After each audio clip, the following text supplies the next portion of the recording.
Economic theories don't arise in a vacuum, but instead they're linked to reality. Keynesian economics relates to the Great Depression of the 1930s. Keynes's purpose, as we saw before, was to save capitalism by changing it.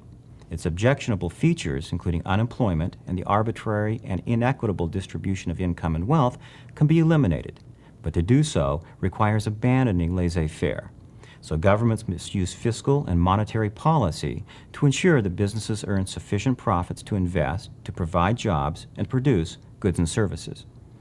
If a recession emerges, government employs fiscal policy by cutting taxes and increasing government spending to increase aggregate demand. Monetary policy could be used to increase the supply of money, to ease interest rates, and thereby stimulating investment. And policymakers would do the opposite if the problem is inflation.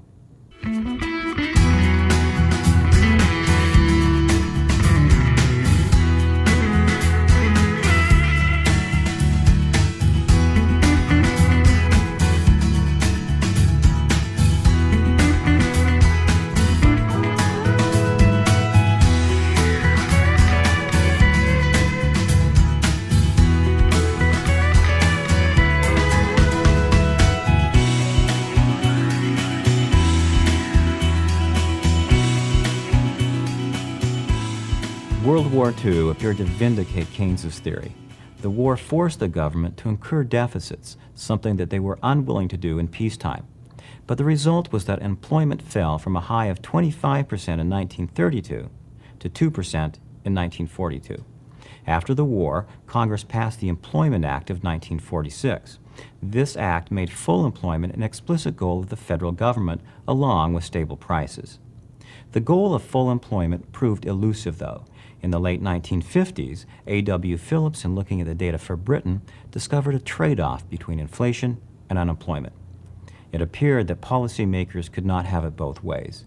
They simply couldn't reduce unemployment without increasing inflation, nor could they reduce inflation without increasing unemployment. Since Phillips's initial study, economists have developed various theories about the causes of inflation and its relation to unemployment.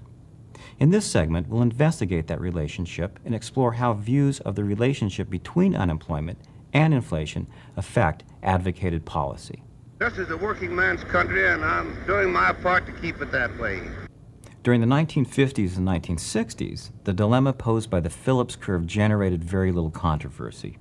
Both inflation and unemployment were under 5%, and government attributed the unemployment to people changing jobs. So an unemployment rate of 4% was actually considered full employment. Keynes's idea carried the day, and economists talked about a time when the economy could be fine-tuned just like a television set. By 1970, though, Keynes's theory appeared less relevant. The problem was not one of depression, but of inflation. And for many economists, Keynes's theory offered an unsuitable explanation. The standard Keynesian theory implies that inflation results from excess demand. The cure for inflation is to reduce demand. This means raising taxes or cutting government spending.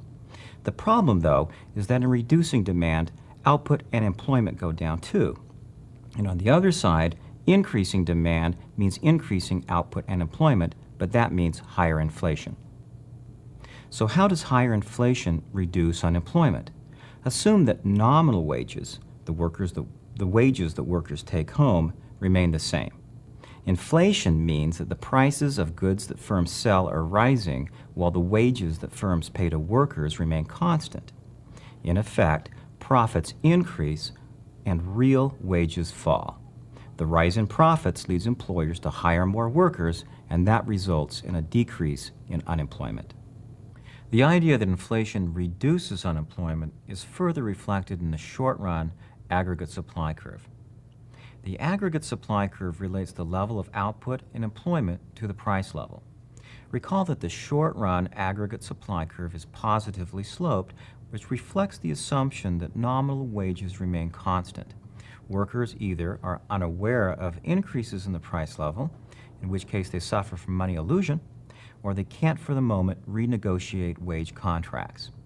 In either case, increases in the price level reduce real wages and increase profits. Now, entrepreneurs react to this by expanding output and increasing employment.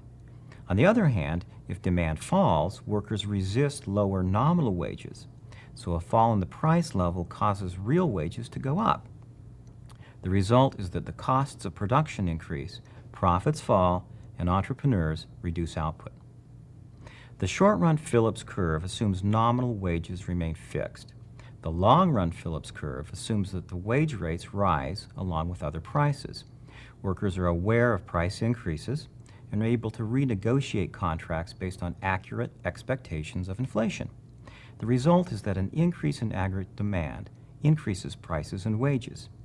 Business profits remain the same, and entrepreneurs neither increase nor decrease the level of output. Well, this means that the long-run aggregate supply curve is vertical at what economists call the natural rate of unemployment.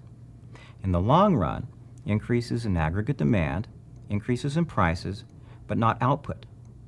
So what causes increases in the price level? In other words, what causes inflation? The rise of modern monetarism roughly coincides with the rise of inflation as an economic problem. By the late 1960s, inflation began rising, which was the result of President Johnson's efforts to fight two wars at the same time, the war in Vietnam and the war on poverty. Inflation was further accelerated by the fourfold increase in oil prices in 1974 because of OPEC. By the late 1970s, inflation continued to accelerate, an acceleration that some economists attribute to a wage-price spiral.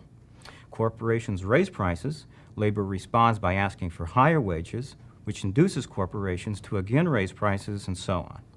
Well, in any case, both inflation and unemployment increased, a phenomenon called stagflation. With prices rising, consumers saw their paychecks buy less and less. At the same time, fewer people were employed. The Phillips curve appeared to be shifting out. Earlier in Germany, during the 1920s, things were even worse. In an effort to pay for war reparations, Germany sustained hyperinflation. When prices rose so quickly that patrons at restaurants found prices higher after their meals than before. The German mark became so worthless that people used it for wallpaper. Brazil in the 1980s saw inflation rates of over 1,000%. Both inflation in Germany in the 1920s and in Brazil in the 1980s are examples of government printing presses, too many marks chasing too few goods. The cause of moderate inflation experienced by the U.S. economy in the 1970s, however, remains a subject of debate. Is moderate inflation the result of an increase in oil prices and wages, or is it the result of increases in the money supply?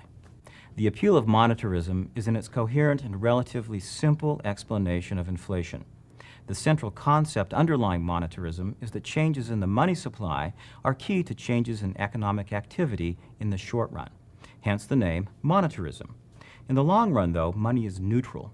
That means that in the long run, changes in the money supply have no effect on real economic variables, such as the level of employment and investment.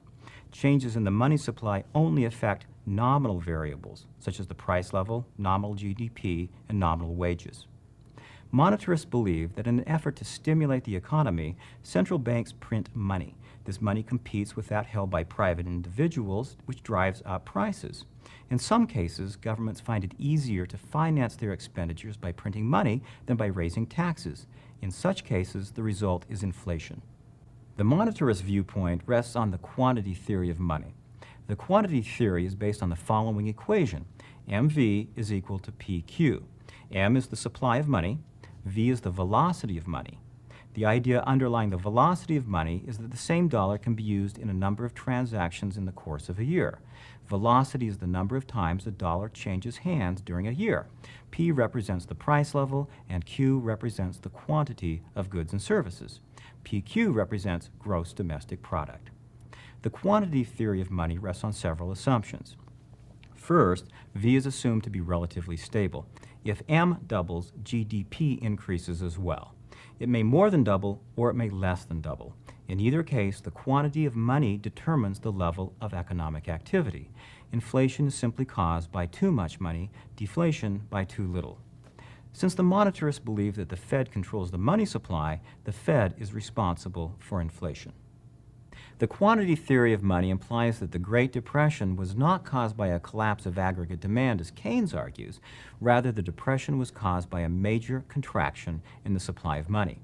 It was not caused by a failure of the market system or the absence of government intervention. Rather, the depression resulted from government intervention.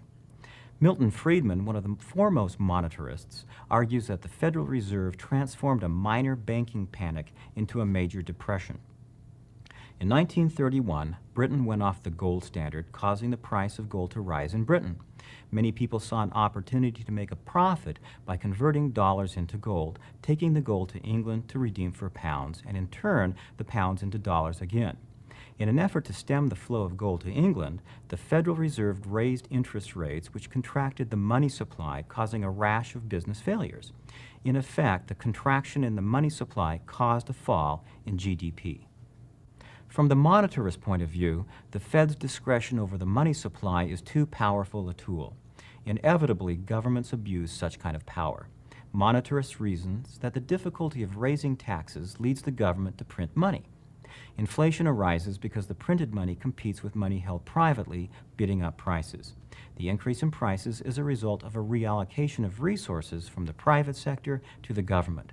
But monetarist objections to inflation run deeper.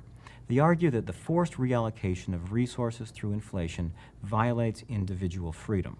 Individual freedom and voluntary contracts are the very basis of a market system. Monetarists believe that even if the government did not create inflation to allocate resources, discretionary monetary policy should not be used. Governments simply don't have sufficient knowledge to use the policy effectively. Partly that's because of a lag that exists between the time in which the money supply is increased and its effect on the economy. The Fed cannot predict this lag. Besides, by the time the increase in the money supply affects the economy, the problem may be resolved. To check the government's power over the supply of money, monetarists advocate a monetary rule. The gold standard represented one kind of monetary rule. In a gold standard, the government pegs the price of gold. The government buys or sells gold in order to maintain its official price, thereby losing control over the supply of money. Instead of a gold standard, Milton Friedman advocates a rule where the money supply grows at a constant rate. He believes that a constant increase in the money supply that approximates the increase in GDP would effectively eliminate inflation and smooth out the business cycle. Monetarists believe that increases in the money supply affect economic activity in the short run. In the long run, such changes are neutral, as reflected in the vertical aggregate supply curve. Friedman developed a theory, the Phillips curve, that has come to be known as the adaptive expectations model that reflects the monetarist position. Briefly, Friedman argues that in the short run, workers suffer from money illusion, but in the long run, they realize what is going on and adjust their expectations accordingly. Let's illustrate this. In the graph, we see a series of short-run Phillips curves. The first curve rests on the assumption that workers expect no inflation, although the real inflation rate may in fact differ. The actual and expected rate of inflation are the same at what is called the natural rate of unemployment. Now assume that the money authorities increase the money supply to reduce unemployment. What happens? Inflation begins to rise, but workers expect a zero inflation rate. The result is that real wages fall, costs fall, and profits begin to rise. Businesses react by purchasing more labor, and the unemployment rate falls. Policymakers have willingly reduced unemployment at the cost of higher inflation. The trade-off works great in the short run, but that's until workers realize that the actual inflation rate is higher than what they expected. When wage contracts come up for renewal, workers demand wage increases to compensate them for the higher inflation. The result, costs to businesses rise, profits fall, and firms react by laying off workers. Unemployment returns to the natural rate of unemployment, but now at a higher inflation rate. In the next round, policymakers again try to reduce unemployment.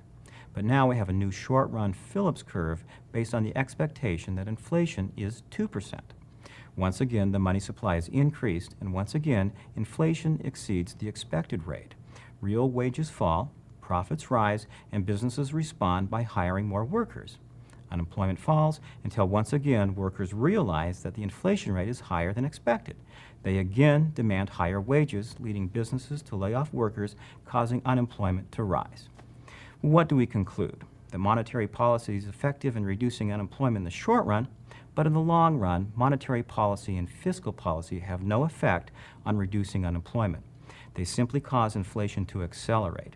The policy implication? Leave the economy alone. Monetarism gave rise to an even more conservative theory of the macroeconomy in the 1980s, a theory called rational expectations. There's a resemblance between rational expectations and classical economics. First, both classical economics and rational expectations assume that markets work.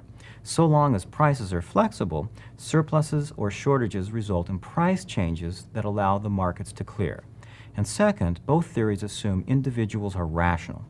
Rational expectations, though, takes rationality one step further.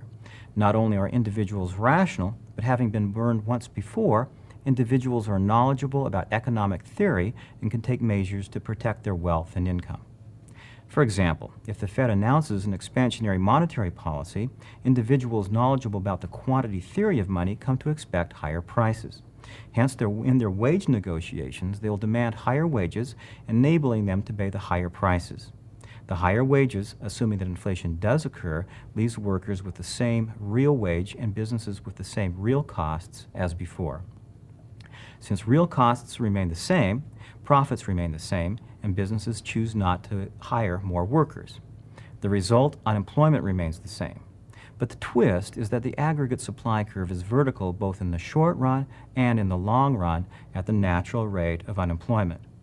The conclusion is that both monetary and fiscal policies are ineffective in reducing unemployment. And American industry, fighting mad, rolls up its sleeves. Well, this leads rational expectationists to argue that there exists a natural rate of unemployment. The natural rate of unemployment is assumed to be about 6%. The rationale is that at any one time, 6% of the labor force is changing jobs, or what we call frictional unemployment. Any efforts by the political authorities to reduce unemployment simply results in inflation. Hence, monetary policy and fiscal policy are ineffective in reducing unemployment. Moreover, monetary policy may be inflationary. So the policy recommended by the rational expectationists is simply laissez-faire. The assumption that there is a natural rate of unemployment has been reflected in Fed policies. The Fed observed that unemployment during 1995 fell below 6%, its natural rate. Expecting inflation, the Fed responded by increasing interest rates. Many economists and theorists, however, challenged the Fed's action. They argued that there are no inflationary pressures that exist. If aggregate supply is vertical, how do rational expectationists explain the business cycle? The vertical aggregate supply curve assumes that expectations match reality. If, however, there are random shocks so that expectations are incorrect, then output changes. Robert Lucas of the University of Chicago argues that real output is a function of the difference between the expected price level and the actual price level. If the expected and actual price levels are the same, then there is no change in output. Supply-side economics is the fiscal counterpart to rational expectations. It became the basis of Ronald Reagan's response to the inability of Keynesian theory to deal with stagflation. Reagan's purpose was to create a revolution in government. He believed government was not the solution to the problem of the economy, rather it was the problem. Reagan sought to stimulate the American economy by cutting taxes, eliminating unnecessary regulations, decreasing social spending, and increasing defense spending. Reagan promised that his policies would do what Keynesian economics could not: lower inflation, lower unemployment, increase productivity, and balance the budget by 1984. Rather than focusing on manipulating aggregate demand, supply-side economics sought to manipulate aggregate supply. Reaganomics echoes classical economic theory. The way to help the poor is by making businesses more profitable, and this means cutting their taxes, primarily the taxes of those in the upper income brackets. John Kenneth Galbraith was not a big Reagan supporter and characterized supply-side economics as the horse and sparrow theory. If you feed the horse enough oats, some will pass through the horse for the sparrows to eat. My name is Ronald Reagan. Last year, The the assumptions contributions of underlying 16 Reagan's million economic Americans program to the differ from the Keynesian economic approach. First, supply-side theory assumes tax rates are too high. Tax rates actually stifle incentives to save and invest. Lower tax rates mean more savings, which in turn means more investment. Plus, a decline in tax rates gives individuals incentives to work longer since they retain a greater share of their income. The resulting increase in national income would be such that tax revenues would increase, allowing Reagan to pay for the military buildup and actually balance the budget. Second, supply-side economics assumes Say's law is correct. That's the doctrine that supply creates its own demand. The corollary is that savings equals investment. So if savings increases, so does investment. Since the rich save more as a percentage of their income than the poor, tax cuts are directed primarily at the wealthy. There's a logic underlying Reagan's economic program. By cutting tax rates, savings increases, which in turn increases investment. The increase in investment causes the aggregate supply curve to shift to the right. That is, it increases the quantity of goods and services sold in the market. So both employment and GDP rise, which in turn leads to an increase in tax revenues. The graph shows the impact of GDP and the price level. By shifting the aggregate supply curve to the right, GDP increases and the price level falls. Thus the name Supply-Side Economics. In a manner of speaking, supply-side economics worked, but not in the ways intended. The economy sustained a period of economic growth for 7 years, from 1982 to 1989, although growth averaged just about 2.5%. Inflation declined, but not as a result of fiscal policy, but because of monetary policy. The Fed-induced recession of 1982 successfully brought inflation to a halt. Unemployment has come down since the early 1980s, but it remains high compared to the 1950s and 60s. Despite the problem, what happened? Was supply-side economics successful? Supply-side economics was supposed to eliminate deficits. Instead, deficits soared. Between 1980 and 1995, the federal debt increased fivefold. From a Keynesian perspective, supply-side economics worked, but only by stimulating aggregate demand by running large government deficits. As we've seen, macroeconomics is highly controversial. Post-Keynesians argue for active government involvement in the economy to ensure stability. Rational expectationists say no, that the government does more harm than good. And in between, we see mixtures of classical and Keynesian theory and even debates on what Keynesian theory means. When I was writing the conclusion to this program, I wasn't exactly sure how to bring everything together in a coherent way. It's unsettling to think about the varieties of economic thought, but on the other hand, the debates can be very exciting, and the conclusions have significant effects on our lives and those of our children. I hope that by hearing about the varieties of belief, you can become more involved in learning about economics and push for a greater understanding about policy by elected officials.